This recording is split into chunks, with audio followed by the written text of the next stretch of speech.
The Pharisees and some of the scribes who had come from Jerusalem gathered around him. They observed that some of his disciples were eating their bread with unclean, that is, unwashed hands. For the Pharisees, in fact, all the Jews, will not eat unless they wash their hands ritually, keeping the tradition of the elders. When they come from the marketplace, they do not eat unless they have washed. And there are many other customs they have received and keep, like the washing of cups, jugs, copper utensils, and dining couches. Then the Pharisees and the scribes asked him, "Why don't your disciples live according to the tradition of the elders, instead of eating bread with ritually unclean hands?" He answered them, "Isaiah prophesies correctly about you hypocrites, as it is written, 'These people honor me with their lips, but their heart is far from me. They worship me in vain, teaching as doctrines the commands of men, disregarding the command of God. You keep the tradition of men." He also said to them, "You completely invalidate God's commands in order to maintain your tradition. For Moses said, 'Honor your father and your mother, and whoever speaks evil of father or mother must be put to death.' But you say, if a man tells his father or mother, 'Whatever benefit you might have received from me is korban,' that is, a gift committed to the temple, you no longer let him do anything for his father or mother. You revoke God's word by your tradition that you have handed down, and you do many other similar things." Summoning the crowd again, he told them, "Listen to me, all of you, and understand. Nothing that goes into a person from outside can defile him, but the things that come out of a person are what defile him. If anyone has ears to hear, he should listen."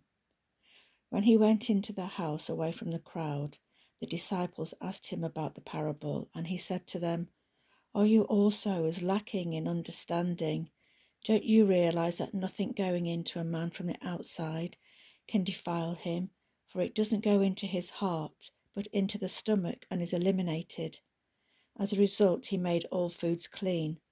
Then he said, "What comes out of a person that defiles him?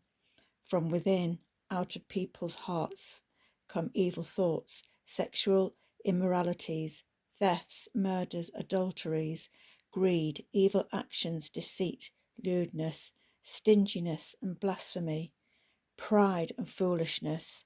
All of these evil things come from within and defile a person."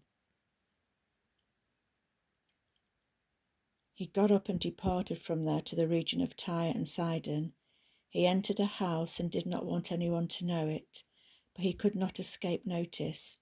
Instead, immediately after hearing about him, a woman whose little daughter had an unclean spirit came and fell at his feet. Now the woman was Greek, and she kept asking him to drive the demon out of her daughter. He said to her, "Allow the children to be satisfied first, because it isn't right to take the children's bread and throw it to the dogs."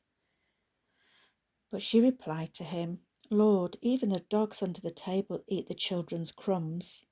Then he told her, "Because of this reply you may go.